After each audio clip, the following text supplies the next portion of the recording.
Assalamualaikum warahmatullahi wabarakatuh.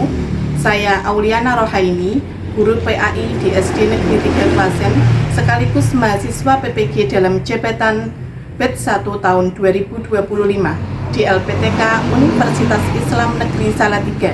Hari ini Sabtu tanggal 10 Mei 2025, saya melaksanakan praktik pembelajaran uji kinerja pada siswa kelas 5 dengan materi ibadah kurban. Selamat menyaksikan.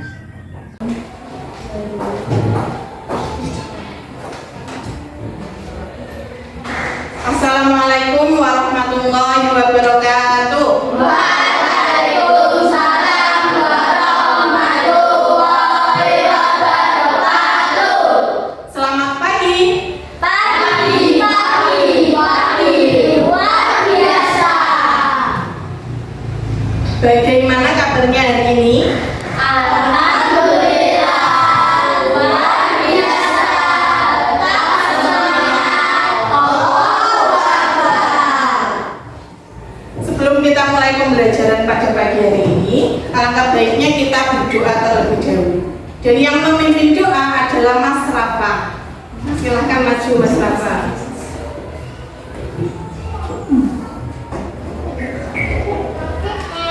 Bismillahirrahmanirrahim. Raditu billahi rabban wa bil islami dinan wa bil muhammadin nabiyyan wa rasulah. Rabbi zidni ilman warzuqni fahman. Rabbi shrah sadri wa yassir li amri wahlul 'uqdatam min lisani yafqahu qawli. Amin ya rabbal alamin. Oke, terima kasih Mas Rafa, silakan duduk. Sekarang Bu Guru mau mengecek kehadiran kalian. Ada yang tidak masuk pada pagi hari ini? Masuk semua ya? Alhamdulillah. Untuk meningkatkan rasa nasionalisme kita akan menyanyikan lagu Garuda Pancasila. Silakan untuk berdiri semua.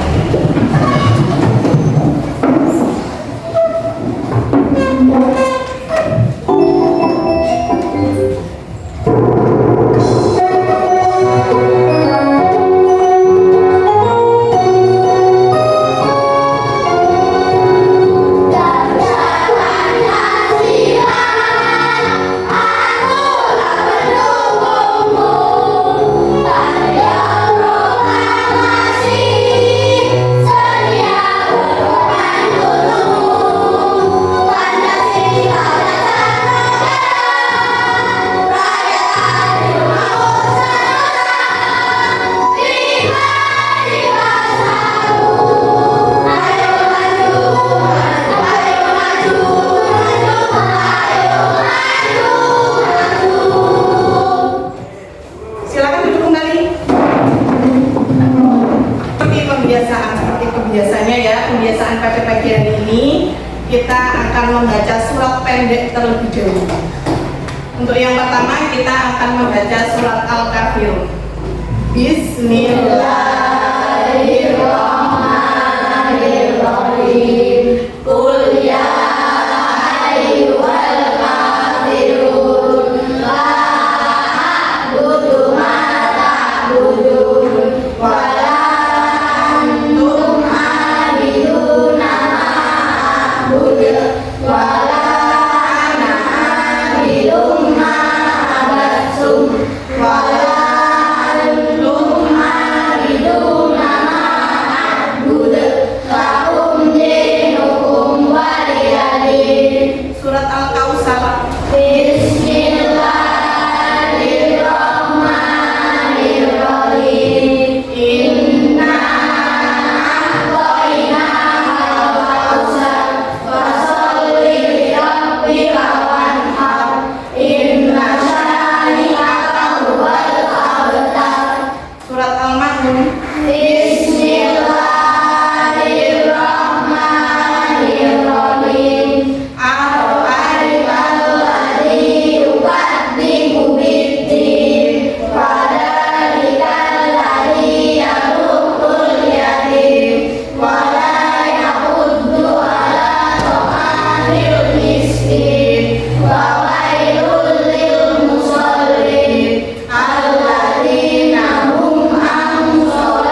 peserta didik mampu menjelaskan ketentuan pelaksanaan ibadah kurban.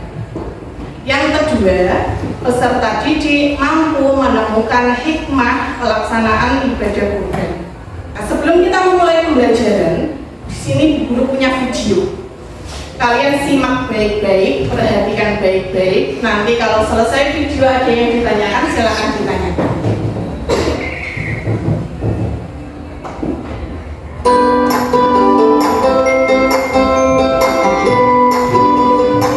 Assalamualaikum. Cerita kali ini adalah salah satu kisah dari Nabi Ibrahim, yaitu tentang Hari Raya Kurban atau Hari Raya Idul Adha. Alkisah bahwa Nabi Ibrahim mempunyai seorang istri yang bernama Siti Hajar.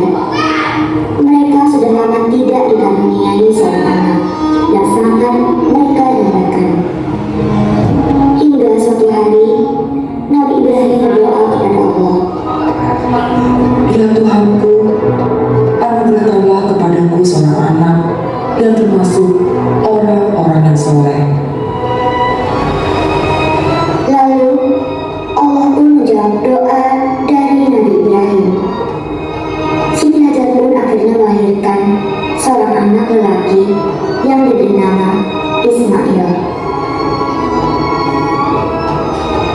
Pada saat Ismail tumbuh besar, pada suatu malam di saat Nabi Ibrahim tertidur, dia bermimpi. Allah memerintahkannya untuk menyembelih anaknya Ismail sebagai bukti ketaatannya kepada Allah. Keesokan harinya, Nabi Ibrahim menemui anaknya. Lalu, dengan berat hati, Nabi Ibrahim berkata kepada anaknya Ismail, Hai anakku, sesungguhnya aku melihat dalam mimpi bahwa aku menyembelihmu. Maka pikirkanlah apa pendapatmu. Lalu, Nabi Ismail pun menjawab, Hai bapakku, kerjakanlah apa yang diperintahkan kepadamu. Insya Allah, kamu akan mendapatiku termasuk orang-orang yang sabar. Kemudian, Nabi Ibrahim pun membawa Ismail ke atas bukit dan membaringkannya. Lalu bersiap untuk melakukan penyembelihan.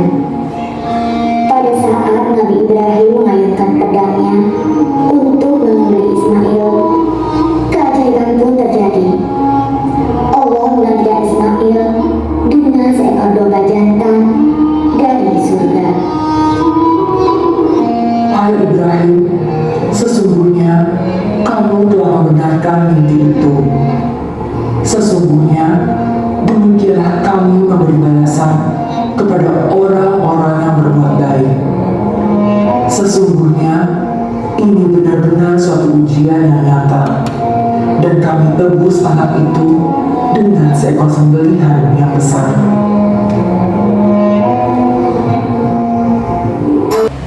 Sudah? Apa yang sudah kamu lihat tadi? Video tentang tentang awal mula perintahnya Allah Subhanahu wa Ta'ala untuk kita melaksanakan ibadah kurban.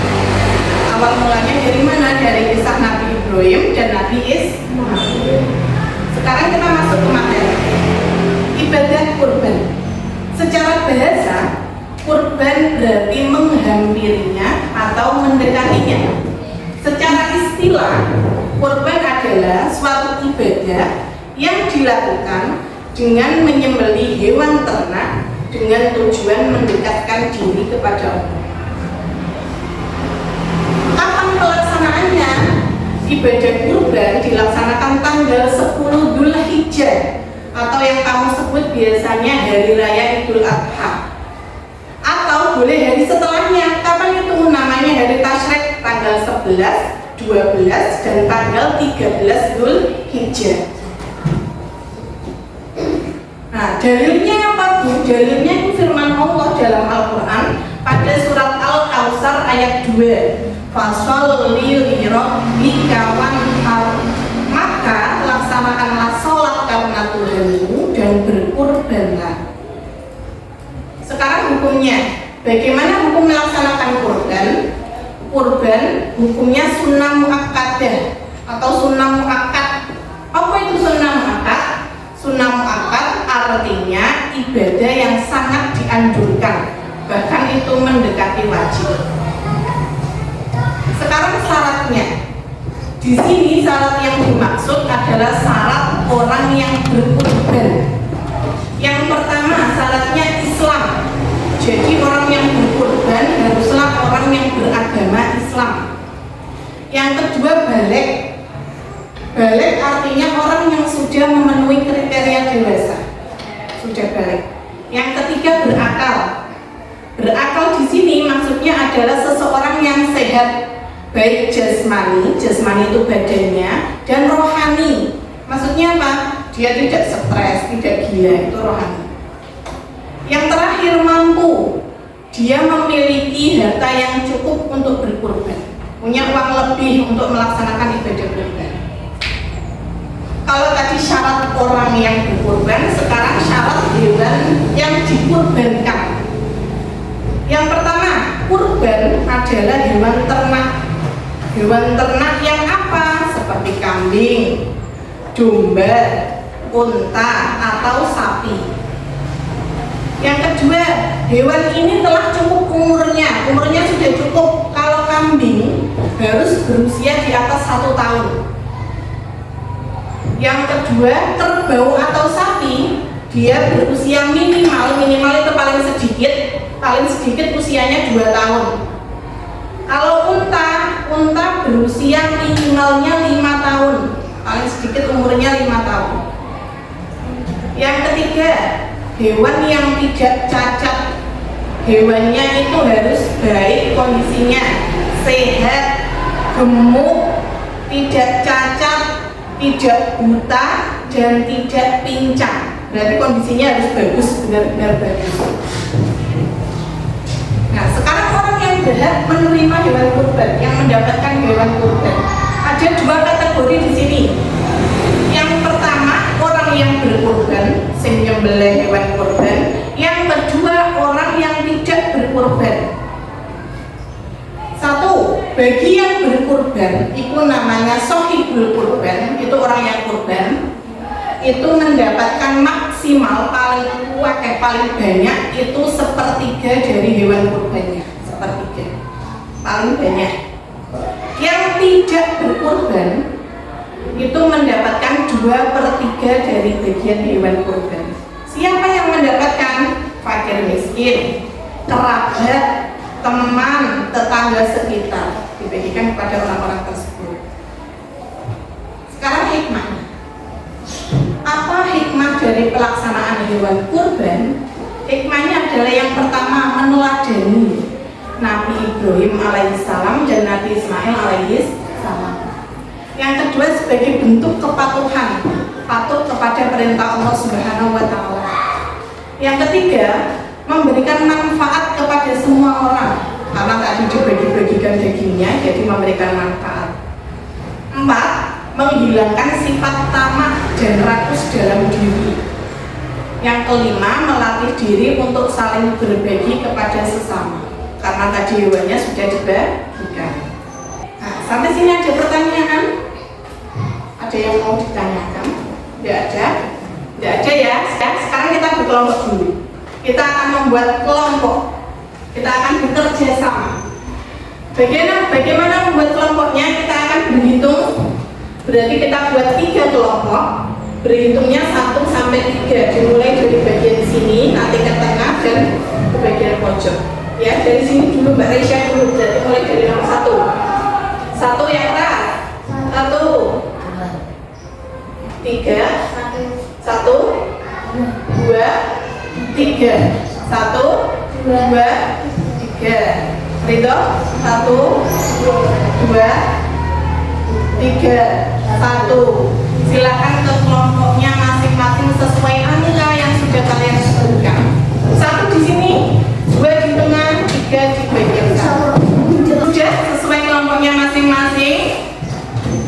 sekarang guru akan membagikan LKP. Nanti kalian berdiskusi, dan setelah nanti berdiskusi ada bagian ini. Nanti ada juga kegiatan menggunting dan menempel. Paham? Bagikan. Tidak bisa nama-nama.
Kita mulai dari kelompok 1 dulu, silahkan maju ke depan.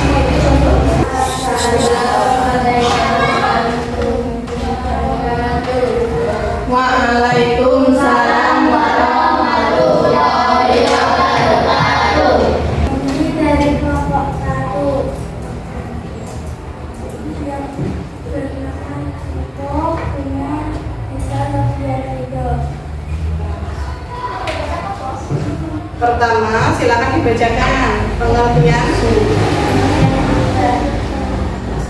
Secara bahasa kultur berarti mengambil atau mengetahuinya. mulai mendengarkan ya.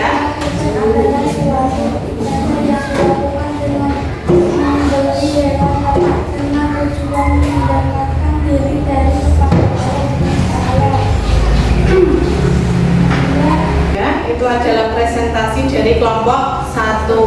Ada yang mau ditanyakan dari pengertian, terus kapan pelaksanaannya, hukumnya, dan dalilnya. Ada yang mau tanya ke kelompok 1? Silakan tunjuk tangan yang tanya. Mas Rafa mau tanya? Apa yang ditanyakan?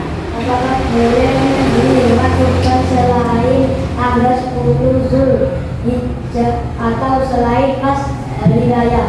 Boleh menyembelih hewan kurban dimulai setelah selesai sholat Idul Adha dari tanggal 10 Zulhijjah sampai tanggal 11, 12, 13 hingga sekitar hari kasih. Jadi boleh ya, kalau mau menyembelih tidak hanya tanggal 10-nya saja, pas hari rayanya saja, tapi masih boleh tanggal 11, 12, dan 13. Sudah. Sekarang hukumnya boleh ditutup semuanya. Kita akan melaksanakan evaluasi mandiri. Ya. Dikerjakan mandiri berarti ini dikerjakan sendiri-sendiri. Tapi sebelum evaluasi mandiri silakan kembali ke tempat duduknya yang semula. Kembali ke tempat duduknya yang semula.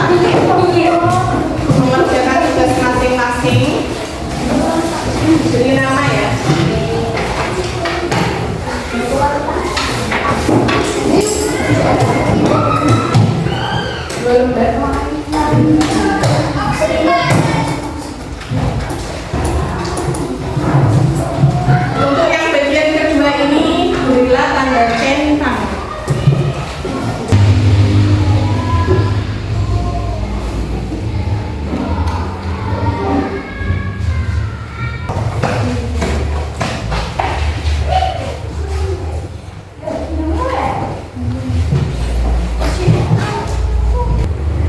Waktunya sudah, silakan berkumpul.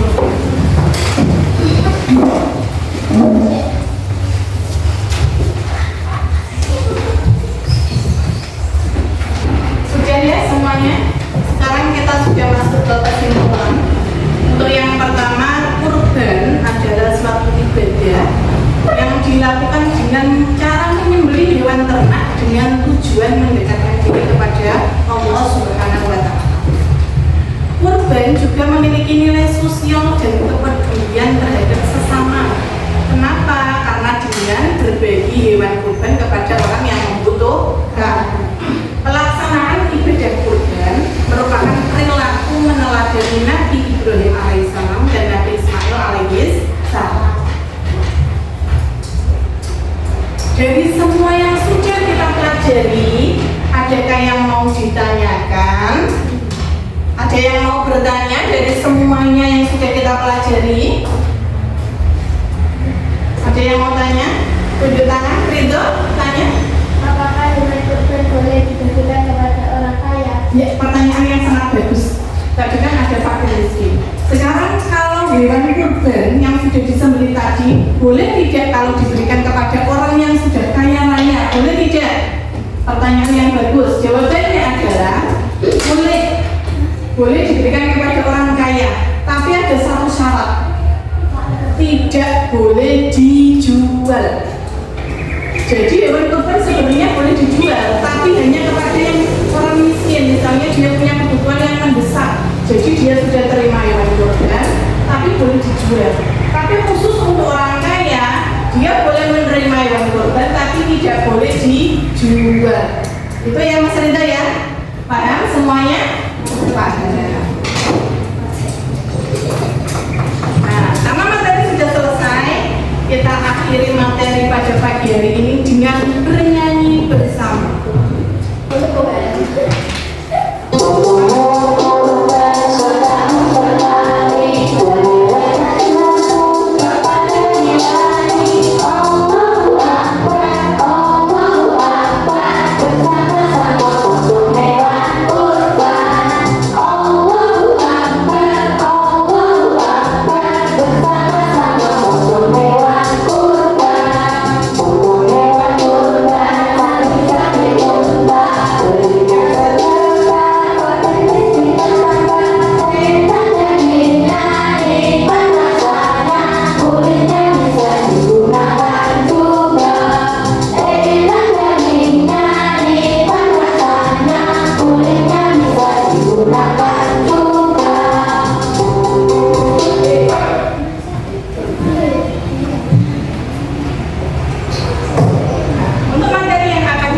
Minggu depan kita akan belajar tentang keteladanan Khulafaur Rasyidin, ya. Jadi Khalifah 4 untuk minggu depan. Nanti ada Abu Bakar, Umar, Utsman, dan Khalifah Ali bin Abi Thalib. Pelajaran sudah selesai. Sebelum kegiatan pembelajaran hari ini kita tutup, kita bisa berdoa bersama. Mas Niko, silakan pimpin doanya. Berkemas, yang lain berkemas sambil menunggu. Siap berdiri. Memberi salam.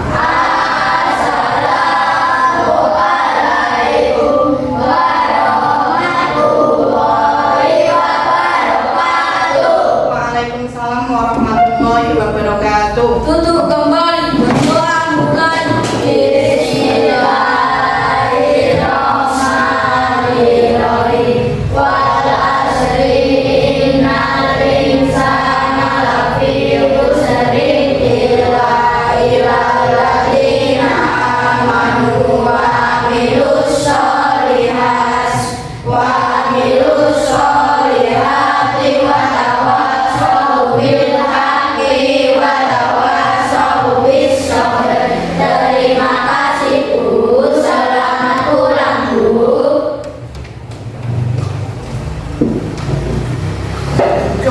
pembelajaran hari ini.